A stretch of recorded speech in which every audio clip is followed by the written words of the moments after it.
Hi, I'm Eric. And I'm Dick. We are the Annuity Guys. Dick, today we're looking at how market-free annuities can be a good hedge against inflation. Well, Eric, I think one of the things we should start off with is just by stating that market-free annuities, when we say that, what we're referring to is annuities without any market risk. Now, there are annuities that have market risk. Right. And variable annuities. Yeah, exactly. And I think that we should maybe touch on that a little later, in this conversation. But when we talk about inflation, a lot of folks don't realize that before the Great Recession, the last 40 years, maybe 4 decades, right, that we had inflation that ran over 4%. Yeah, almost average. 4.5%. Exactly. Yeah, and so the last 4 or 5 years, inflation's been rather tame, below 3%. Right. And you've got economists in both camps. One that says that they believe that inflation is really set to rise in a big way because of all the QE and the money pumped into the economy. Right. And then those that believe that we could be in for a lower inflation and maybe even stagflation. Yeah, exactly. So I think that folks need to be prepared either way. Well, and my biggest problem is when I hear them calculating what the inflation rate is, and then of course they're throwing out some things like food and gas and things that are the biggest impacts of what inflation is in my world. Oh, we don't count those. Yeah.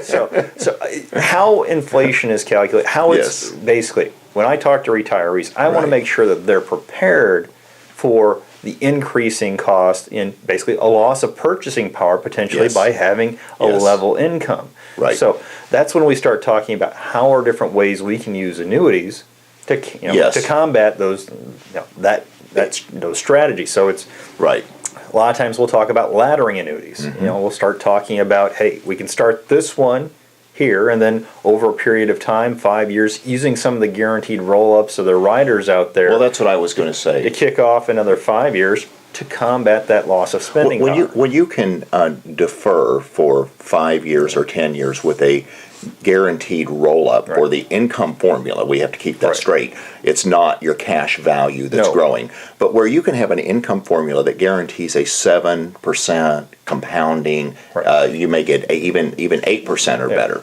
depending on the annuity. Now, obviously, if we go back and to the variable annuity, they don't get that high of a roll-up rate, so their guarantees aren't as strong on the contractual side. If you're going to use a variable annuity, you're going to have to get market performance to typically get the same level of what you'll get with a market-free annuity. Right.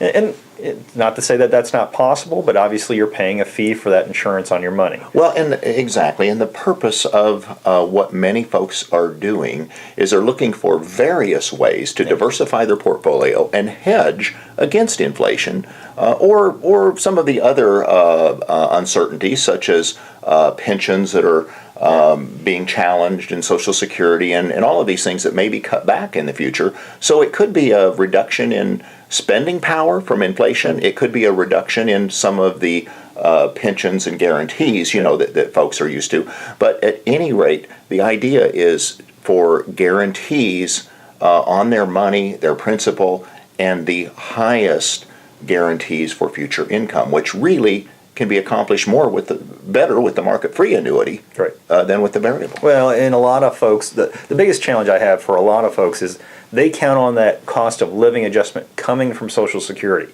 Right. And right now that's been fairly predictable, although they keep on kind of ratcheting down what that increase is. And my biggest fear is if that's your only location that you're going to have to offset that increase in cost of goods and a potential loss of purchasing power. You need a plan B. That may be your plan A, but you need a plan B. So that, and this can come in various ways. You brought up laddering annuities, and we want to also mention that there's many different types of market-free annuities. There's immediate annuities. Some of those have cost of living adjustments that you can purchase with them. And you can get them on deferred annuities as well. I mean, it's a rider. It's a particular rider that basically allows for increasing income. Now, some tie it to a cost of living increase, the CPI index or this whatever the heck the CPDI index. They got so many different alphabets out there, and then others allow you to predict or select a predictable roll-up rate of say 2-3%. That allows it to roll up just consistently over your lifetime. Right. So, in using annuities to hedge against inflation, There's definitely a benefit in terms of what going back to this idea of diversification, that you've got some of your money that's very safe, that's hedged against inflation.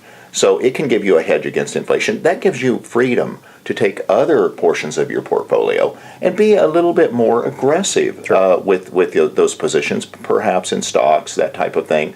And that's more of what we would call a traditional inflation hedge. Right, and we've talked in the past about having kind of an allocation of, this balanced allocation. The old style was, so much in bonds, so much in stocks.